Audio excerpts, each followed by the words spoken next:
Blessings in the name of the Lord Jesus.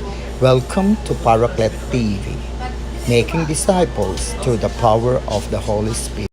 Isa ka bang sinungaling o nagsasabi ka ng totoo?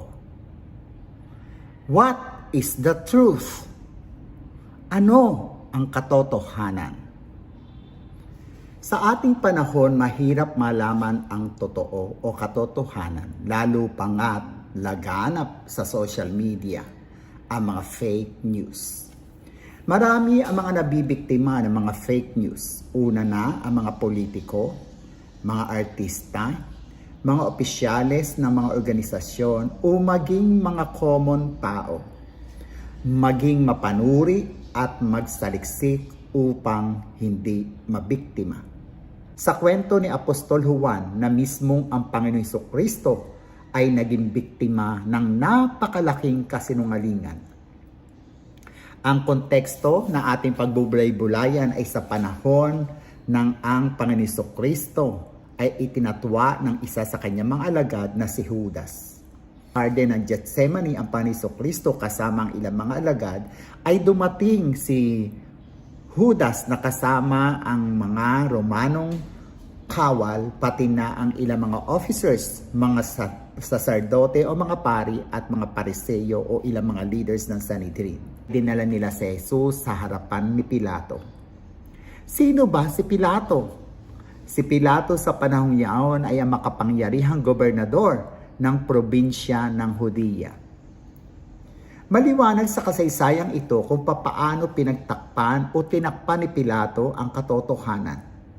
Pinalitan niya ang katotohanan ng kasinungalingan. Una, tinakpan ni Pilato ang katotohanan ng pagsisinungaling na nagpapakita ng tunay niyang karakter o tunay na siya. He denied the truth in exchange of his own character. Ikalawa, tinalikuran ni Pilato ang katotohanan kapalit ng kanyang pag-aari at posisyon. He denied the truth in exchange of his possession and position. At kahuli-hulihan, itinanggi ni Governor Pilato ang katotohanan kapalit ng kaluwalhatian sa Diyos ng papuri ng tao. He denied the truth to please the people instead of pleasing God. Pinagbigyan niya na piliin ng mga tao ang isang magnanakaw at mamamatay tao. Tunay na may kasalanan na karapat-dapat na maparusahan ng kamatayan na si Barrabas. Ang sabi ni Marcos, he did this to gratify the crowd.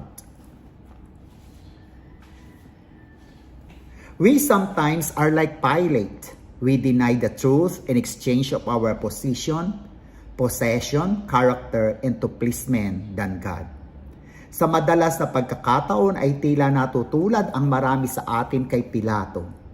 Napagpapalit natin sa katotohanan ang ating mga karakter, kung sino tayo, ang ating pwesto o pag-aari, at mas nabibigyan natin ng pabor o papuri ang tao, maliban o kaysa sa Diyos. Kailan po ito nangyayari?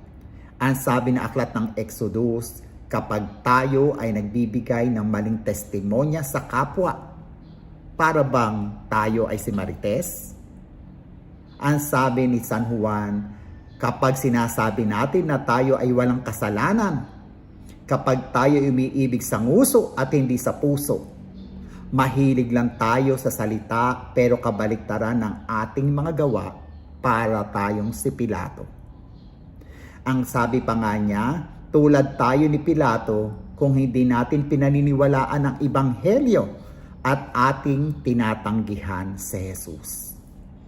Kaya nga sumulat si Pablo kay Timoteo na personal niyang sulat, ang sabi ni Pablo, kapag tayo ay hindi okay sa Lord, na wala tayong panahon sa pag-aaral ng kanyang salita, we are not approved by God, at pawardi-wardi tayo sa ating nasumpungang pananampalataya kay Jesus, tulad tayo ni Pilato. Ang sabi nga niya ni San Juan, you will know the truth and the truth that will set you free. nasumpungan na natin ang katotohanan, mamuhay tayo sa katotohanan ito at ating ikalat ang mga bagay na totoo tungkol sa Panginoong Hesukristo. Share Jesus. Subscribe and Subscribe, share. share. Harapet Harapet TV. TV. Go, go, go.